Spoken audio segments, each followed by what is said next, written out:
Welcome to Mr. Math Academy. Grow your math brain. Hello friends, welcome back to Mr. Math Academy. So here in this video we solve the numerical, that is the analysis of the bar by using the direct stiffness method or elimination method. Now in this problem he has given that, so he has given one dimensional bar element is given. It is subjected to an axial loading. So axial loading is given which is of 10 kilonewton. So taking it as a 2 bar element. So means what? So when we solve the problem, so the given element I have to take it as a 2 elements. Okay, so here we can just see there is only a single element by the problem, if you just see the problem like a figure. But when we solve the solution here, when we solve the problem, I need to consider this given figure like given problem as a 2 bar element. We'll just come later how to solve here. Now determine the nodal displacement, stress and the element reaction, that is the reactions at the support. Now this is a given problem. Young's modulus is given 200 gigapascal and the area of cross section is given 10 power 4 mm square and the length is 1000 mm. Now how to solve here, because we need to follow some procedure like steps of the FEA to solve the numerical here. Now in that first step, so we have to write the FE model like finite element model. The given element, so I have to mention like a free body diagram. So in which I have to mention all the data like what he has given, the length, what will be the dimension, cross section, the load acting, and I need to take how many elements we have to consider. So we just take here the first step is, so I need to take FE model like finite element model. So the same dimensions I'll consider here. So this is a given the length of the member here. So this point I'll take it as a point 1. Now here I need to consider this will be a 2 bar element, 2 element we have to take. So means what? The given member I have to consider as a 2 separate element. So here the 1000 mm is given. I take at center there is a one more node like a point here. At the extreme position I'll take one more point here. I'll take the point 3. Now this is separate one element, this will be the separate one more element. Now by considering these 2 separate elements I need to find out what will be the solution. Okay, now this is our element 1, so this is our element 2. Now at this point 1 the force acting is F1 and we can see a displacement will be Q1. I'll represent here F1, the force will be acting, and in the same direction I can have a displacement Q1. Similarly at point 2 like node 2 I am having a force 2 and Q2 will be there. What is the force means? What will be the force acting at point 2 and what will be the displacement at point 2. Now here also it becomes F3 Q3 I'll take. So this is what some of the the things what we have to write, and again we need to mention the length also. I'll mention the length. So this is 500 now because we have taken 2 separate elements. So this is our 500 mm. Now this is what our the first step like FE model. Even we can take the Young's modulus as well as the area of cross section we can write here. So that is our complete first step here. Now we'll move on to the second step. So after writing the FE model, so we need to find out what is the elemental stiffness matrix. So we have to find out elemental stiffness matrix. So we have to find out the stiffness matrix for the element 1 and stiffness matrix for the element 2. If I represent with the number with circle which indicates it's an element. So here if I represent only 1, 2, 3, that indicates only the points or nodes. Now elemental stiffness matrix. Now we know that for the bar element, so this is the bar element here. Now for the bar element, the elemental stiffness matrix will be given by, we can take K is equal to AE by L, E 1 minus 1 minus 1 1. So this is the stiffness matrix for a given bar element. That will be the standard one. We can take here E which indicates the elemental. Now I'll take K1 which indicates what? The stiffness matrix for the element 1. Now here area is given, Young's modulus is given, that is a common here. Okay, now area is what? 10 power 4. Now we are taking here in terms of what? In terms of mm, because area is what? 10 power 4 mm square. Now Young's modulus, he has given 200 gigapascal. So that also I have to take in terms of like Newton as well as the mm square. How to take that part? So this is 200. So because 1 megapascal is nothing but 1 Newton per mm square. Okay. Now here 200 GPa, I can take this 1 GPa as gigapascal as 1 into 10 power 3 megapascal, right? 10 power 3 I have taken here. Now this megapascal is nothing but 1 Newton per mm square. So here 200 into 10 power 3, it becomes megapascal, or it can be a Newton per mm square. I will write here 200 into 10 power 3 by length of the element. Now we are finding the stiffness matrix for the element 1, this one, the length is 500. We should not take the 1000, overall length we should not take. So this is 500. This is 1 minus 1 minus 1 1. Now the next thing is what? So we have to simplify this, then we have to multiply inside the matrix. Now this is our K1 matrix, right? Now this K1 matrix is same as your K2 matrix, the elemental stiffness matrix for the element 2. So why it is same is because you say, see here, the length is same, area of cross section is same, Young's modulus is same. So when you substitute here, the same thing will get. So this K1 is also is equal to K2. Now this is our stiffness matrix for element 1 R and element 2. Now after this, finding the elemental stiffness matrix, the third step is we need to find out the global stiffness matrix. The global stiffness matrix means I need to add this K1 as well as K2, which gives the global. Okay. Now we just move on to the global stiffness matrix, which gives that K is equal to K1 plus K2. So now here I will write the terms here. This is K1, so which is 4 minus 4 and 4 plus 10 power 6. Again the K2 is also the same thing, I will write as it is, minus 4 and 4. Now here we should not add that directly, because in the matrix here when we are finding the global stiffness matrix, we have to add in which point. If we just see here, this is a point 1, this is point 2, this is point 3. So this is element 1, this is element 2. For both element 1 and element 2, which is a common point, the point 2 will be the common. Now if I take, this is Q1, otherwise I will take 1, 2, 1, 2, which indicates what? Connected by the points here. So the second element, this one, which is connected by the node 2 and node 3, I will take second node 2, 3, 2, 3. Okay. Now we just see here this part, which indicates what? 2 row, that is the 2 and 2 is there. Now for example, if I take, we have to add like this, 10 power 6 is common, I will take 10 power 6. Now this entire matrix K1 I will write here. Now the K2 matrix we just place it here, that is plus 4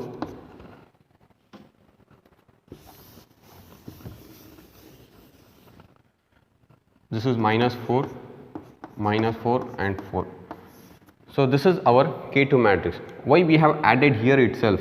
So here itself means because from the K1 matrix we just see this element, this is K22, here also this is 22, means what? From both the K1 and K2, since the point 2 is a common, so these elements are common here, means what? Only at this particular point I need to add. So what I will do, I will just take this K1 matrix here and K2 matrix I will just place it here. Now only these two terms will be added, this part. Now this is our K2 matrix. Now the remaining term we just take this 2 as a 0. Now this is the global stiffness matrix, that is 4 minus 4 0 minus 4 8 minus 4 here plus 4, and this will be a 0. This gives the global stiffness matrix. So this is our third step. Now after finding the third step, the fourth and fifth step are it's a global displacement vector and the global force vectors. Step 4, global force vector and displacement vector.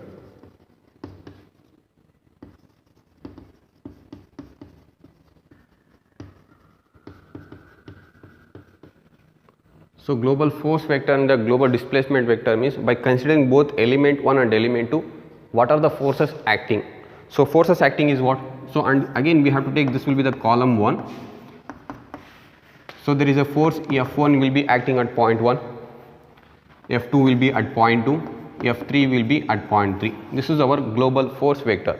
If it is only F1 and F2 is there means that is restricted for the element 1, F2, F3 that is for the second element. Global means, so by considering both element 1, element 2, for F1 is there, F2 is there and F3 is there. So we have to take in the column 1. Again global displacement vector, I will represent with the Q here. How many, what are the displacement? At point Q1 is there, at point 2 Q2, at point 3 Q2, Q3 will be there, Q1, Q2 and Q3. Now this is our global displacement vector. Now we have got the global stiffness matrix, global force vector and the global displacement vector. After that, the fifth step is we have to take the equilibrium equation. Step 5, equilibrium equation. So which is given by K into Q is equal to F. This is our equilibrium equation here.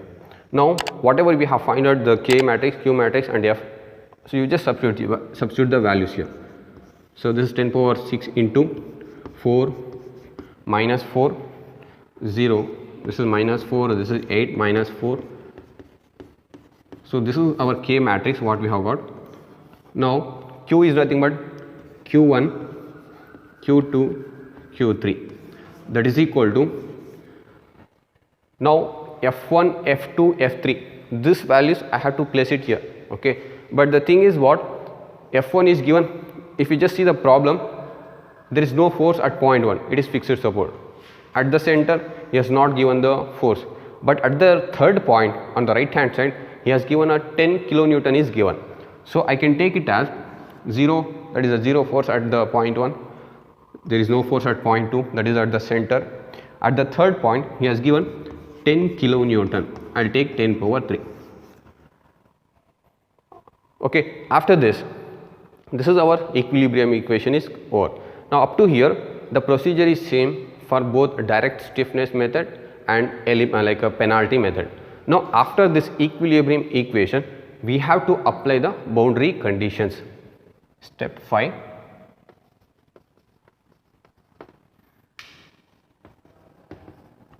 Now step 5 is our, we have to apply the boundary condition. So boundary condition means, so now this is our problem here, the bar element he has given, it is a 10 kilonewton. So now at this point 1, so here it is a point 2, this is point 3, this is point 1. At point 1 the support is fixed. Since the support is fixed, we cannot have a displacement at that particular point. We can have a displacement at point 2 and we can have a displacement at point 3, but we do not have a displacement at point 1. So where the support is fixed, so that is our boundary condition. So I will take, so boundary condition means K1 is equal to 0, Q1 is equal to, Q1 is equal to 0, that is our boundary condition. Now I will just write as it is the entire K matrix here, the 10 power 6 into, this is plus 4 minus 4 0, minus 4 8, minus 4, and this is our K matrix. Now here Q1 is what, the boundary condition, I will take 0, but Q2 means what, at point 2 we will be having somewhat the displacement is there because of this applied load. At point 3 also we are having somewhat the displacement. I will write as it is here because we need to find out what is Q2 and Q3, that is equal to 0 0 10 into 10 power 3. This is the thing what we have placed here. Now by the direct stiffness method we have to apply the boundary condition. We just see here Q1 is 0, when q1 is 0, in this condition we have to eliminate the first row and the first column here. That is our elimination method. Now I'll remove first row and the first column. If for example q3 is 0, then we have to eliminate the third row, third column here. Since here the support 1 is fixed, so q1 is 0. By the direct stiffness method or elimination method, I'll remove the entire first row, first column here. Now the remaining thing I'll just write as it is here. 10 power 6, 8, minus 4, 0. This is our plus 4. I'll write this is plus 4. So here it's a q2 and it's a q3, that is equal to the remaining terms. So the second element is 0, this is 10 into 10 power 3. Now we just simplify this. How to simplify here? This is 10 power 6 as it is there. Now we have to multiply the matrix, the row into column. Take this element row, multiply with column, equated for the first one, that is 8 into q2. 8 into q2 plus means the second element minus 4 into q3. Minus 4 into q3 is equal to the first element, that is 0. Okay. Similarly, go with the second 10 power 6 minus 4 into q2 plus 4 into q3 is equal to this 10 into 10 power 3.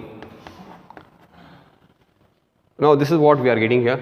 Now if you just take, you will be getting two simultaneous equations. You just take 10 power 6, if you cross multiply on the right hand side, so it becomes 0 by 10 power 6 itself here is a 0. Now if you take this 10 power 6 on the right hand side, if you cross multiply, so 8 q2 minus 4 q3, that is equal to 0. We just take this 10 power 6 cross multiply, it will be a 0. Again this minus 4 q2 I'll write as it is. So this is plus 4 q3, that is equal to 10 into 10 power 3 by 10 power 6. So this is 10 power 4 is there totally. So this part is our 10 power 6. If you just cross multiply here, so 4 get cancelled. In the denominator I'll be having 100. Okay, like a 10 power 2 will be there. So I can take it as 0.01, that is 1 over 100. Now these two simultaneous equation I'll try to solve here. So if I add these two simultaneous equation, minus 4 q3 plus 4 q3 get cancelled. Now you just take here plus q2, 4 q2, because we are adding here plus 8 minus 4 means plus 4 q2, that is equal to, we have to add here 0.01. So just cross multiply 4 to the right hand side, the value is 0.0025 mm. So this is what we are getting the displacement at point 2. Okay. So this is what the displacement at point 2. Now you just simplify, means we just substitute the value in any one of the equation. So we will be getting, therefore q3 is equal to 0.005 mm. These are the displacement at point 2 and point 3. Now this is our finding the displacement is over. Now we just move on to the what is the stresses in the elements here. Formula to find out the stresses for the element, like a bar element here. So sigma is equal to E by L minus 1 QI plus 1. Now here, so we have to find out the stress for the element 1. So I'll take sigma 1 is equal to, Young's modulus is what, 200 GPa, gigapascal. As it is, I'll take 200 into 10 power 3 megapascal. Okay, divided by L is nothing but what, it's a 500 mm. So this is minus 1. Now here in place of QI, so the element 1 is connected by what, 0.1, 0.2. Now this is our Q1, this is our Q2. Because of the connectivity between the element 1, the element 1 is connected by 0.1 and 0.2. So that is 0.1 and 0.2. So I becomes what, it's a 0.1. That is a standard formula. So we have to take 1 and 2 here.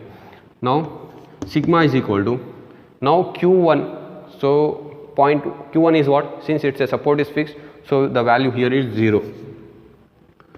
Now the Q2 value, so what we are getting, the value Q2 is 0.0025. So this is our, if you just simplify this, we'll be getting the sigma 1 in terms of megapascal or Newton per mm square. The value is getting 1 Newton per mm square. So this is, if you just simplify here, that is row into column, and after that if you just multiply and simplify, so we'll be getting the sigma 1 is equal to 1 Newton per mm square. I'll write here, or it is also called as a megapascal. Similarly, we have to find out what is the sigma 2. I'll find here itself, sigma 2 is equal to what? The Young's modulus is same, the length is also same, 200 into 10 power 3 by 500. So this is minus 1, 1. So but here we have to take the Q2 and Q3 because of the connectivity here. So Q2 value is 0.0025. Q3 is 0.005. Now we simplify this, so we will be getting the sigma 2 as somewhat Newton per mm square. The value is, it is also a 1 Newton per mm square.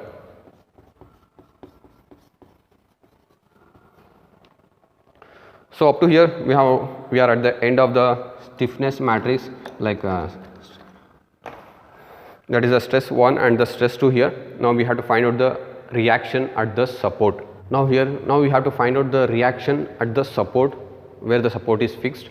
Now this is the formula to find out the reaction, like reaction at the support, that is K into Q minus F is equal to R.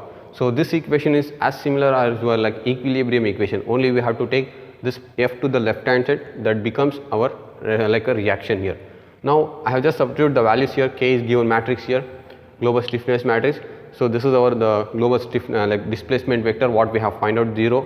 This is Q2 and this is Q3 minus this F is nothing but global force vector. This is F1 is 0, F2 is also 0. This is our F3 is equal to R1, R2, R3. Now in this problem, the point 1, at point 1 the support is fixed. So means what? Wherever the support is fixed, at that particular point only we have to find out the reaction. So since the support is point 1 is fixed, I have to find out the reaction R1 only. Okay, to find R1, so we have to take only this row, multiply with column here, subtract with first element, which gives the R1. If I want to find out the R3, if suppose the support is fixed, take third row, multiply with column, minus third element of this, which gives R3. Now I have to find here 10 power 6, 4 into 0, and this minus 4 into this point 0.0025, and again this 0 into 0.005 minus 0, this part, which gives our R1. Now you just simplify here. After simplification, the thing what we are getting, the R1 is our minus 10 into 10 power 3 Newton, because applied load is what? 10 kilonewton on the right hand side. So there will be an equal reaction will be acting in the opposite direction, that is 10 kilonewton, but the sign is what? It should be a negative because in the opposite side, opposite direction. I hope you have got this problem. If you like this video, please comment, share it with your friends and subscribe to our channel.